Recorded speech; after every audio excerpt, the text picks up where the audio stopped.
Hey there. Subscribe to my channel. And also press this bell icon.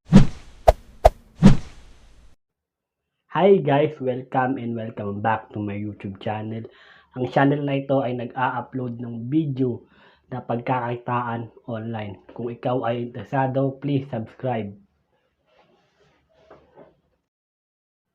For today's video guys, ipapakita ko lang yung payment proof ni Cryptotab dahil maraming nagtatanong kung nananatili pa rin bang legit si Cryptotab.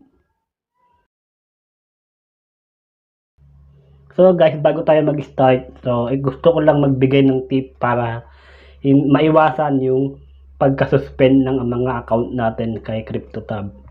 So guys, number 1, iwasan ang self-referral. Pwede ka naman dito mag-login sa inyong mga cellphone na one email.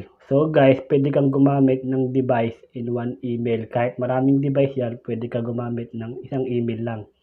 Yun ay qualified kay Cryptotab. Mas mabilis po yun magmamining.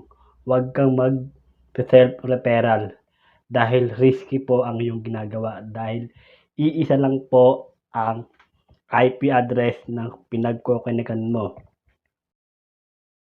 So guys, number 2 tip tayo. Make sure guys, hindi kayo gumagamit ng cheat engine dahil po risky po yan sa ating Cryptotab mining. So mas maganda na rin yung matagal pero worth it ang ating pinagpaguran. Dahil guys, ang Cryptotab is sobrang sensitive niya. Once na nakadetect siya ng labag sa kanilang policy, maaari kang ma-block or ma-terminate or ma-suspend ang iyong account. Sayang naman guys.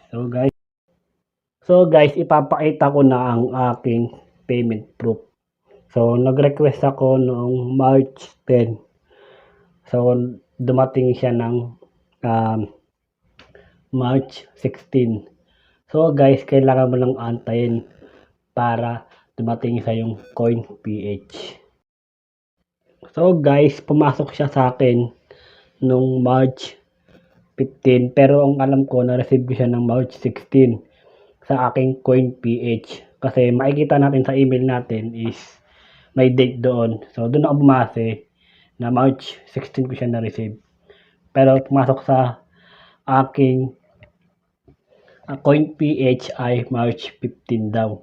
So guys, yun lang po ang aking payment proof. Sana na naniwala kayo na legit pa rin si Cryptotab. So guys, yun lang po. Maraming salamat sa panonood.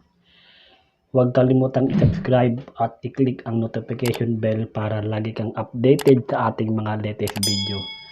So guys, salamat ulit sa panonood. Thank you po.